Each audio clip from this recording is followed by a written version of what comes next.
Uh, and it's a tough one to get right when you just see it spelled. Uh, Based out of Chicago in Pipe Technology. We're a biology company. We've been in business since 2001, helping municipalities with a whole range of things, which we'll go into in a little bit later. But just so everyone understands, we are heavily science-based in sort of everything we do, because when you get down to how does biology help treatment plants and sewer systems, you really got to understand the science. So when Dave asked us to present here, I really wanted to keep it focused on the science behind fat oils and grease. And as we go around talking to various municipalities across the country, like what are some of the strategies they're using and how does that impact treatment, pros and cons on each of those, and then a little bit about kind of how we approach it at the end, right? But I really wanted to dive in a lot more detail. So, like I said, we're a smallish company. There's about 20 of us. We probably have 30, 40 customers across the U.S., so we're not large. We've been in Arizona for the past couple of years. We serve about 5 municipalities in Arizona so far. But again, mostly municipalities with sanitary systems that have fog issues, older systems that have load issues in their plants that need some load reduction. I'll talk about that in a minute. So everybody's sort of seen this whole scenario before, right? We know what fog is all about, right? We understand just how much of a pain in the butt it can be, that it can clog sewer lines. That bottom left one there is from Sarasota, Florida, where we saw some ugly, ugly nastiness when we first started working with them about 10 years ago. Wet wells, right? Manholes, grease interceptors. You guys all know what this is. You see it day to day in your job. But Hey, reality Doug. is, yep, go ahead. Can you switch to presenter mode? It's still showing kind of. That a bit There better? we go. Yep. All right, cool. Thank you. It's hard for me to tell on my screen. All right. So you've seen it all. You know it. But the reality is, like, fog itself, just the stuff that gets out of the restaurant, can't form these buildups, right? It can accumulate, but it can't form blockages and fatbergs, right, without some very specific reactions going on. So I'm going to walk through what some of those are and how you can combat those, right? Just some background, right? Some of the data we found is, depending on whether you're a small restaurant, a large restaurant, or even an apartment building, right? 800 to 17,000 pounds of fog generated per location per year. It's a wide range, but up to 17,000 pounds of fog generated. And we've seen it from some of our customers. But what is it, right? Fats are really esters, right? These basic building blocks, right? So like, you can imagine like a fat in a food is a triglycerol, right? They're esters of fatty acids, right? That are solid at room temperature. And oil is an ester of fatty acid and glycerol that's liquid at room temperature. That's really the only key difference. There's lots of different ways that you can combine all those fatty acids together. And if anybody remembers chemistry from school, it's, the double bonded carbon to the oxygen, right? And all the long chain, carbon structures after that. But the idea here is that complicated triglycerides are hard to break down, and simple fatty acids and glycerols are easy to break down, right? And so then what binds all that together, right? We typically talk about two main types of fog, right? And, grease is just a generic term for anything that's sort of a melted animal fat or lubricant. It doesn't really have a technical definition. So when we talk about fat fog, it's really fats and oils, right? So there's yellow grease, right? Typically reclaimed, and there's that brown grease, right? And the idea here is why is it such a pain in the butt? It has to do with polarity. Oil being a molecule that is nonpolar, and water is a polar molecule. Those things don't mix, right? So fog solidifies, but it doesn't harden at ambient temperatures, right? It accumulates, especially if you get a dip or an invert around roots, those kinds of things. The real time it becomes a culprit, where we're constantly dealing with blockages that lead to SSOs, is when it sticks to that side of the pipe, sticks into a manhole, accumulates even on the top of the pipe, and gets hardened. And the question is, how does that happen? Like, what is the real reason that's happening? Right? So to understand that, we have to understand a little bit about hydrolysis, right? Hydrolysis is what happens when fog comes into contact with water, right? It releases what's called a free fatty acid, right? A fatty acid that's not necessarily part of the other structures, right? So either in the kitchen water or in the sewer pipe when it encounters bulk wastewater, right? It's releasing free fatty acids, right? Also, you can get some amount of free fatty acids that get released when you heat up fats and oils in a pan, right, in the cooking process or in the deep fryer, right? These guys, as it turns out, are the real culprits when it comes to how does fog harden. Free fatty acids interacting with calcium, which you can find in the water. There's calcium in the water, or you can find calcium on the sides of concrete sewer pipes, right? Or calcium in wherever it might encounter itself all along the way. That process, when free fatty acids interact with calcium, is called saponification, which literally means to make soap. And it's actually, when you look back at this stuff, and I'll just go back one slide, that stuff you see sticking in that pipe and that stuff you see sticking on the side of it, that's actually soap. It's technically soap. Not very nice soap. That middle picture you see there is some aspiring young engineer actually took fog out of a wastewater sewer collection system and made soap out of it to prove the point, right? I'm not sure he ever opened those jars after he closed them, but just to demonstrate that it is actually soap, right? So that saponification is what creates the hardening effect that can create the blockages, which need higher power jetting to get rid of, et cetera, et cetera. But the fog itself can't create the blockage. It's when you have these free fatty acids interacting with calcium that creates that process of saponification. And it's also what explains how the heck does fog get on top of a pipe or all the way up the sides of the pipe, much less in the water itself. So blockages, as we know, and everyone's seen these statistics, right? Anywhere between 23,000 and 75,000 sanitary sewer overflows a year, according to the EPA. The numbers that we've seen from the studies that were done a few years ago, 47% of all those blockages were somehow related to fog. And the shocking number that we found was that something like $25 billion a year spent around the country cumulatively to deal with fog deposits and deal with the blockages that have happened, right? Whether it's a preventative maintenance program or reacting to these blockages when they occurred. Huge amounts of money. So then how do you fight it, right? There's sort of four main strategies that everyone out there is fighting. And I'd love afterwards if we have more that people have experience with or that they have used effectively, share with the group for sure. But the four that we've sort of hear over and over again are these, outreach, enforcement, jetting, I said there's five, chemicals, and biology, right? Sort of like in order of what everybody does most commonly. So outreach, almost everybody does some kind of outreach, right? If you can have an outreach program that is effective, right? And most time when you have a consent decree for SSOs in a city where fog is part of the problem, they're going to require you to do an outreach program. Different municipalities have requirements and ordinances to the outreach program has to be maintained. It's relatively inexpensive versus having to deal with fog on an overflow, for example. And if you can get even slightly higher levels of compliance system-wide, that can really, really have a pretty good impact. The problem is it's extremely hard to measure that, right?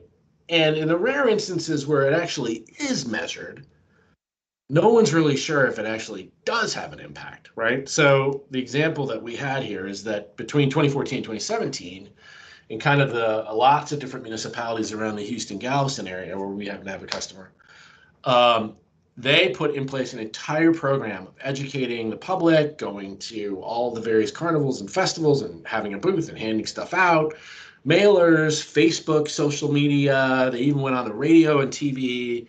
They generated millions of impressions, which is the marketing term for how many times an eyeball has seen the messaging they're trying to create. And they spent, a good chunk of money on it. But they kept track through all these various municipalities, how many SSOs did they have and how many SSOs were due to fog. And they actually found that the number of SSOs due to fog actually went up over this time period. So the result was, great, we have to have this outreach, but this is not an indication that this outreach did anything significant. It didn't make a huge impact. But again, I'd love to hear more during our Q&A here. If anybody has had a success with outreach and what's been successful. I love the preferred pumper program presentation we just listened to, kind of in the area of enforcement and inspection. Jetting is something that, almost everybody is familiar with. Everybody knows what's up here, these $450,000 pieces of equipment. They're wonderful to have. They do a lot of other things just besides fighting fog, and in many municipalities they're required. I am surprised by how many municipalities don't have their own Vector trucks and, either contract it out or rely on other methods, right? But this is tried and true. If you got a fog problem and you got enough money to have jet trucks, you're good to go, right? Most times I've never run into a situation where a jetting didn't get rid of the fog. And if you've got a properly resourced and designed preventative maintenance program, right, you can stay ahead of the fog. I mean, I go to lots of cities all the time and we talk about, hey, so what kind of issues are you having in your collection system?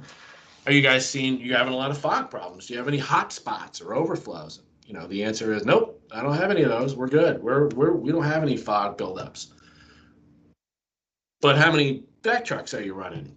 Oh, well, we got 4 vac trucks running 4 days a week each, and they're all on a special route. I'm like, okay, well, at $400 an hour, you're spending a lot of money to stay ahead of, and you're spending a lot of time and equipment and labor to stay ahead of this problem, right?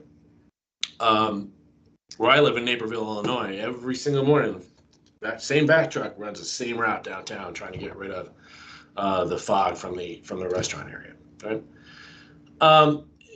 4,000 PSI, and I'm not a Vector expert by any means, but these high pressure water streams, they're no joke. There's been injuries and fatalities even from somebody messing around with that stuff in the wrong way. It can damage older pipes. So it's not without its risks and its costs, right? You got to have a CCTV program, generally speaking, so you know where to jet and how to jet. It requires a lot of administration. It definitely uses a lot of water. So we're not saying vac trucks are not the answer. We're just saying it is an answer. It's an expensive answer, and it doesn't come without its drawbacks. Great presentation earlier again on enforcement. Our experience in talking with various municipalities around the country, the larger the municipality, the more this is true, which is, I don't have enough inspectors. I'm constantly issuing notices of violation. I don't have enough enforcement power to get these guys to do what I need to do. I don't know who's violating, and I only find out afterwards, right? I think that Courtney and Jason, you guys need to have a national roadshow, because I'm sure everybody would love to hear about this program. It sounds like a really great and efficient way to get a lot of information and be proactive. A lot of the folks we talk to in various municipalities feel their pretreatment program, they feel overwhelmed, right? There is one kind of shining example in Norman, Oklahoma, which is where OU is. They don't mess around at all. They have full city council support. You get 2 violations on your grease trap, they pull your license, right? That's probably the one example where they take it very, very seriously there. But again, many of the businesses who are the ones violating the grease trap ordinance are the ones who have the political power in the community, who can go to the city council and say, hey, give me a little slack here, right? And so you end up with an uneven patchwork of enforcement and guidelines and regulations, and really you're just trying to stay ahead of the thing, right?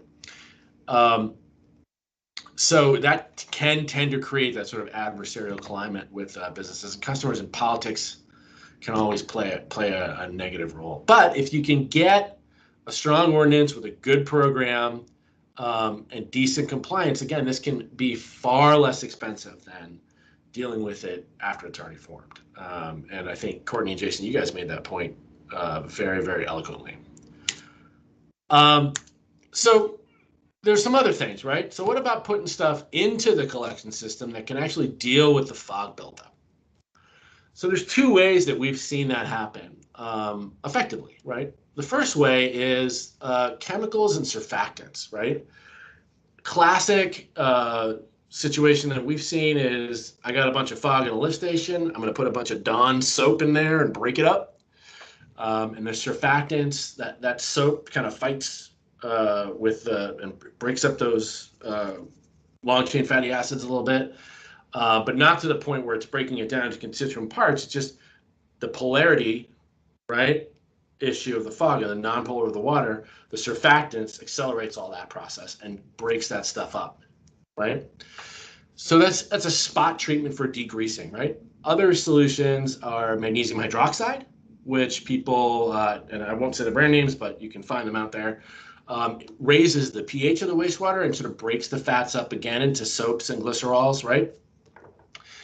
What that ends up doing is it breaks it all up and then it kind of sends it downstream. So you're making it more liquid, right? Sending it downstream. Now, depending on how far away you are and how big your system is, a lot of that stuff often makes it to the treatment plant along with whatever chemicals you happen to be pouring in there. And there's more than one treatment plant operator that I have mentioned that has been very successful in getting their city to buy more vac trucks at that huge expense because they don't want all those chemicals and surfactants getting into their plant processes, right?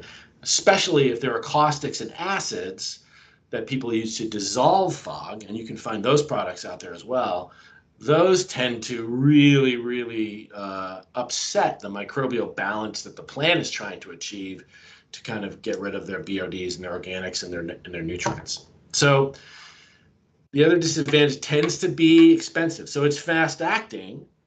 You can dump this stuff in a lift station and get rid of the fog, right? Or you can dump this stuff in a pipe and where you know you're going to have consistent buildup, right?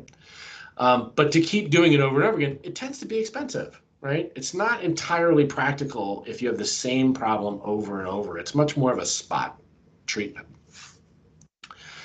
So on the biology side, many of you guys have heard of enzymes, right? Enzymes are the thing that gets rid of fog. They really are. And if you think about it, the long chain fatty acids are held together by these bonds. They're ester bonds or lipolytic bonds, right? And these enzymes are esterases and lipases, whose function is to break those bonds apart. So you're actually breaking the fog down into little pieces, right? And then the bacteria in the sewer can use that as food, right? And the bacteria in the treatment plant can use that as food.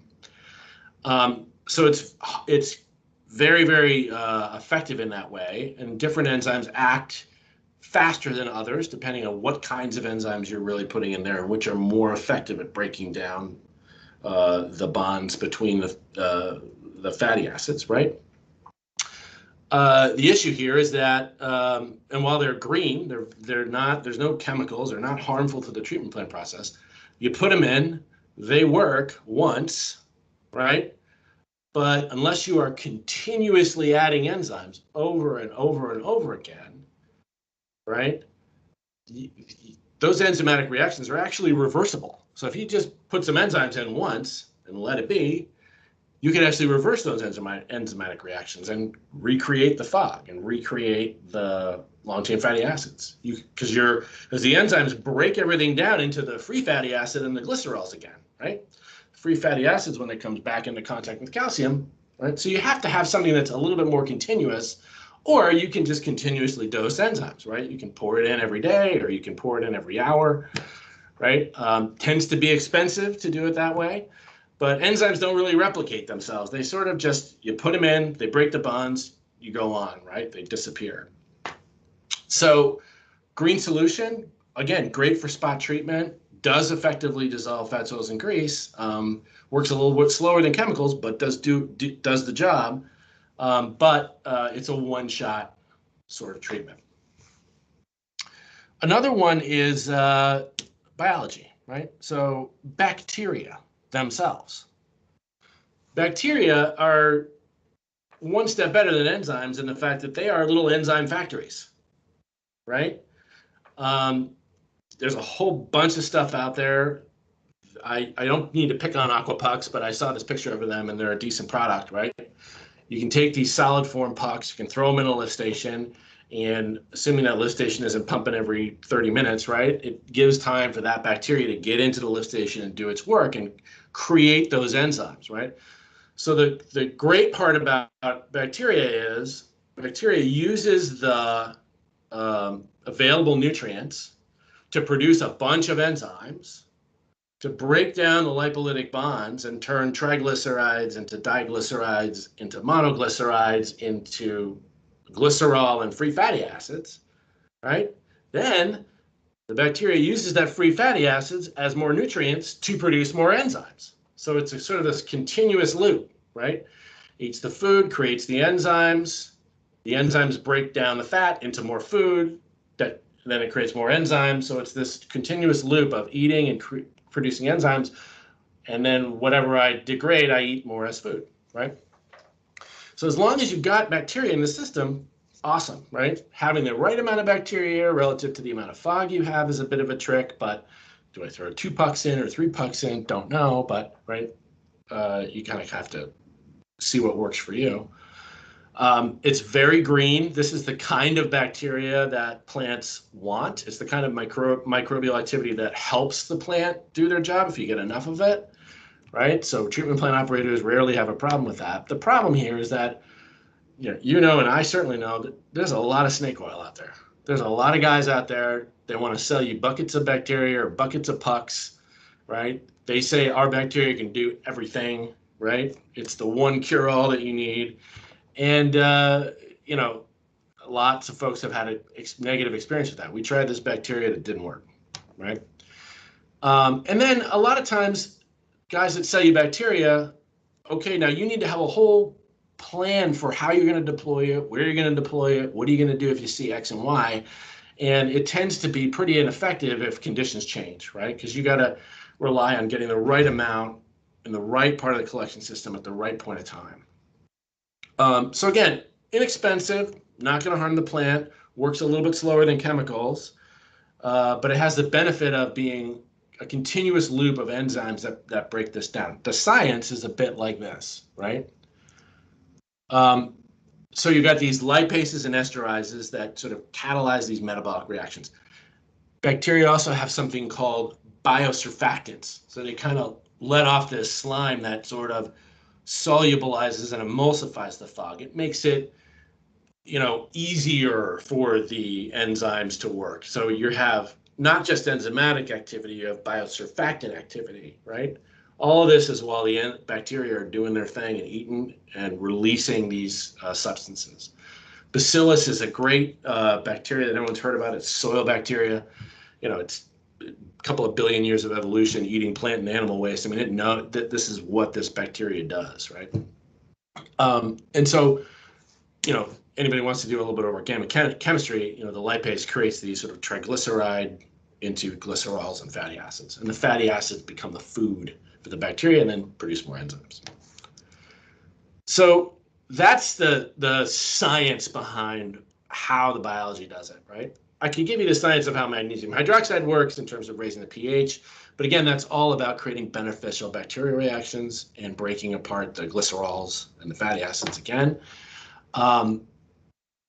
This one is our preferred way of doing it. Obviously, we're biased being a biology company, but just to kind of show you the difference between the various ways of dealing with it.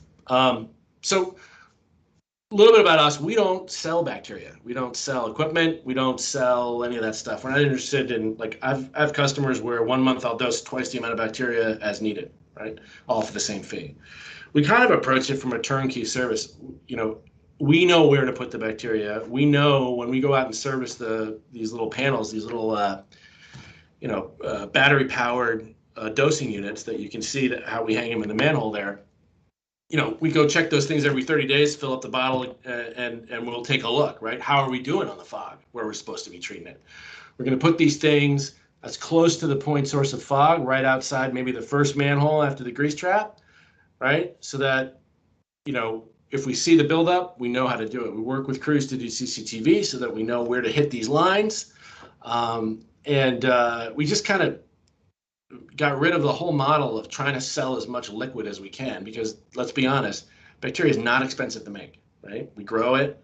You know, you need a little bit, you need some nutrients, you grow it, it grows, right? Then we harvest it and put it in there. It's not like I'm creating like massively expensive chemicals here.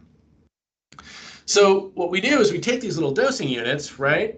And we've been doing this again, like I said, for 20 years, and we'll put them, and this is the customer I was talking about in the Galveston area, we'll put these things, as many of them as we need, you know, next to the point source of fog, close to the food service establishments, the high density residential units, right, where there's a lot of fog being produced.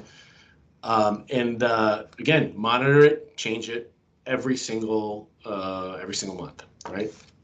We're just continuously dripping 24/7 a small amount of bacteria that are very, very, very good and have the right enzymatic excretions that really break down the fog. So a little bit of just some examples, right? These are all 3 months of dosing. So this isn't like we put it in there and we saw the results next week. It does take time. The bacteria have to work. But this is with fog continuing to come in, right? So this is a manhole. I think this one, I forget where this one was exactly. I think it was outside of a food processing place in Oklahoma. This is another one in Sarasota, Florida, where we had a lift station. We're not dosing in the lift station in this instance. We know where the point sources of fog were upstream of this lift station, but the complaint was, hey, this is where the fog's showing up. This is where we're seeing it, right? And so again, this is a roughly 3-month timeline of continuous dosing, right, where they just didn't see the fog accumulate anymore. This was like outside of a Walmart in a parking lot where they weren't doing a great job with their grease trap in Edmond, Oklahoma. We saw the fog build up, and we CCTV'd it, and just sure enough, there it is, all built up on the side of the wall. We put one of our dosing boxes in there, continuously dosed it. 3 months later, we had eaten all of it for lunch. So as a sort of final case study, just a quick one, we've been with the city of Oklahoma City for about, I want to say since 2011, so 10 years now. They were sending their vac trucks around to a whole bunch of locations every 2 weeks. They were getting a lot of complaints and a lot of buildup, trying to stay ahead of it. It was costing them about $2 million on a preventative maintenance program. They were doing 1 to 2 cleanings a month across, I don't know, 50 or 60 locations. They were having SSOs constantly, even though they were trying to stay ahead of that. And they couldn't quite get a grip on it. They were also getting, especially in their downtown Bricktown area, odor complaints due to the fog buildup. So that was something that was a high priority for them to solve. They tried, enzymes, they tried chemicals, they tried a bunch of stuff before they came to us on a trial basis back in 2011. Since then, we probably have about 180 different dosing locations throughout their locations. Sometimes we'll put 2 or 3 of these boxes in the same manhole when it gets really nasty, because we really have to hit it with more bacteria. Other times, just one's enough to dose to stay ahead of any buildups or blockages. They don't do any jetting or vacuuming for fog in Oklahoma City anymore. We basically zeroed their budget out. If they went from having a very expensive fog program, and we probably saved them $1.5 million a year, roughly. We're their fog program now, right? And when they see an issue, they call us. They don't send their vac truck out. They're like, get out here and fix this. And they haven't had an odor complaint in 7 or 8 years for fog. Right, they've had odor complaints. Right, there's always H2S in the sewer, but they have not had one they could trace to fog specifically, and they keep records on this for that amount of time. So Look, I'm right about a half an hour for the presentation. I'd love to take questions if you got them. If not, I'm definitely happy to give you your time back. But thanks for letting me come do a presentation to everyone, and appreciate your time and attention. And thanks again. Well, thank you, Doug. That was a great presentation. Thank you for being here for doing that. There are a few questions. There's a one, Chelsea said, any studies at the wastewater treatment plant influence those cities? It looks like it's good for the collection system, but curious about plant impacts. Yeah, it's great for the plant. First of all, this is the kind of bacteria that only helps add to the microbial community, right? Especially Bacillus, which is a facultative bacteria.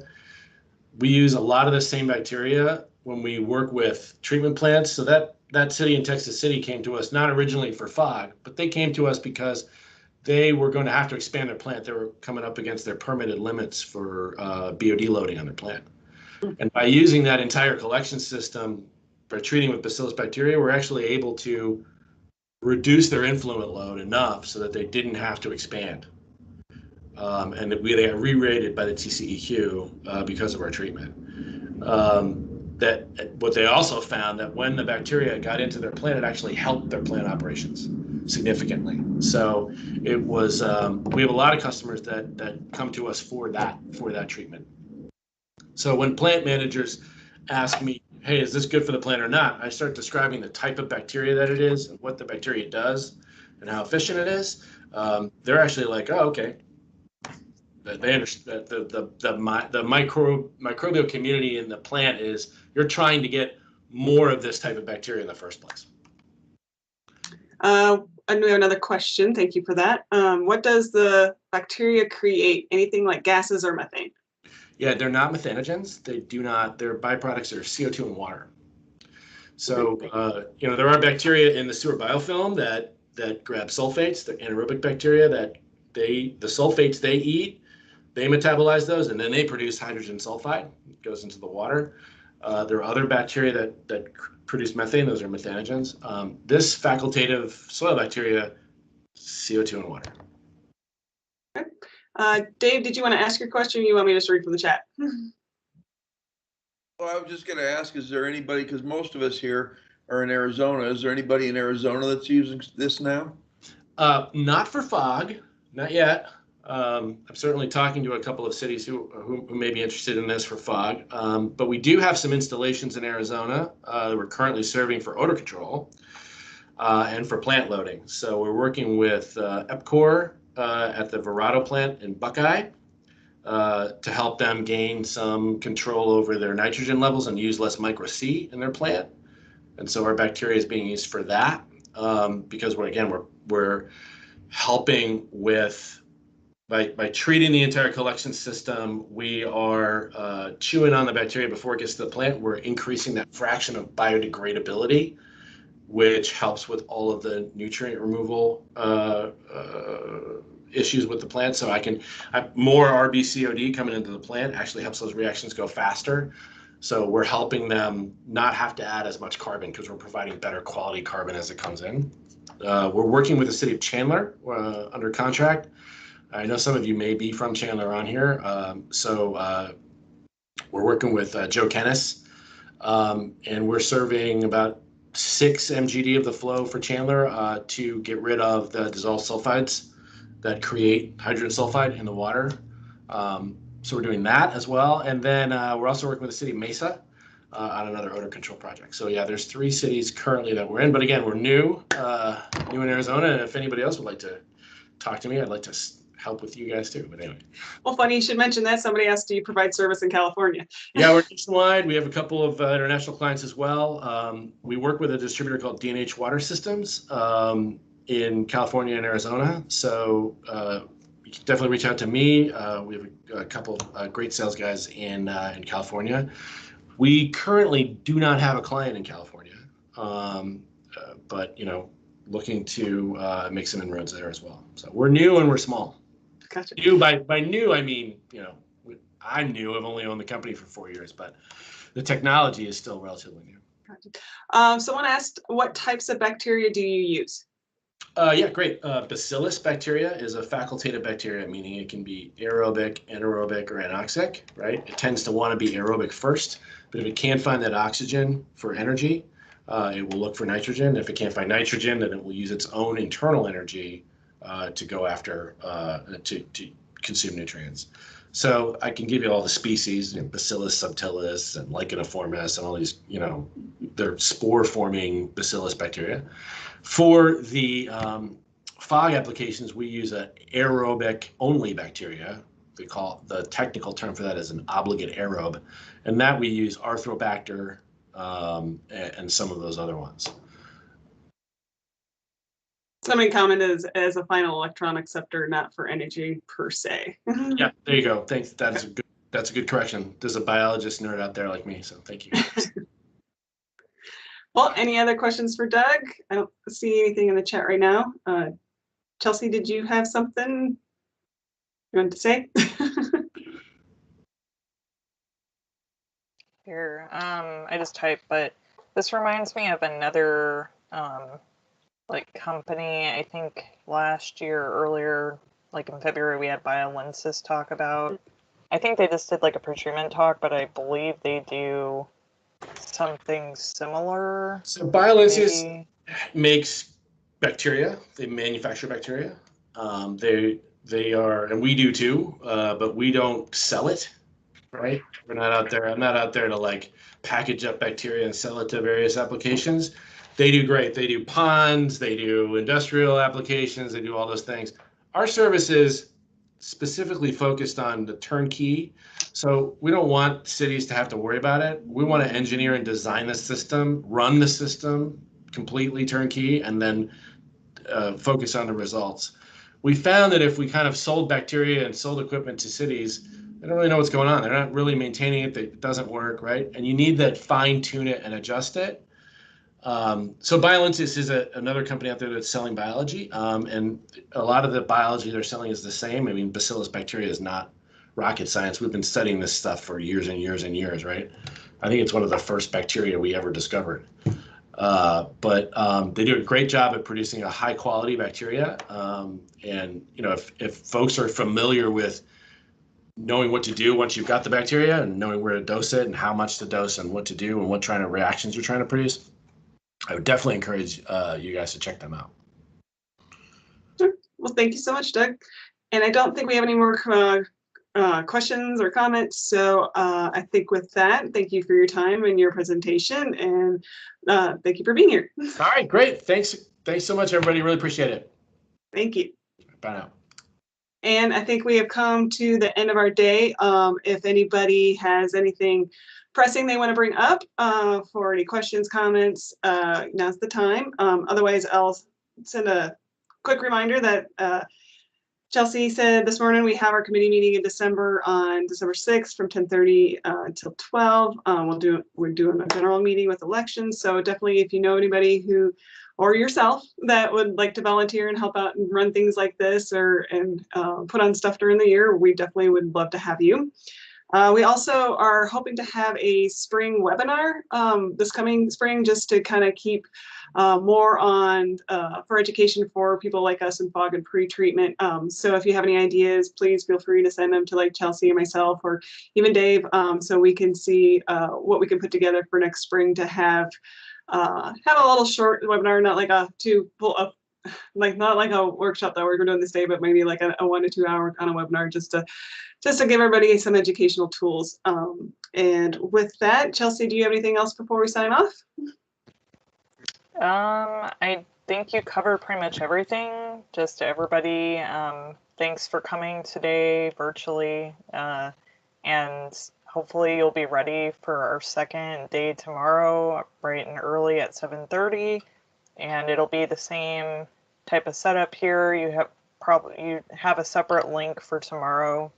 Mm-hmm. And if you need that, just let us know. The email that Shana had sent out also has the booklet link, so hopefully you got that. If not, if you look on our page, it is posted so that you can access that.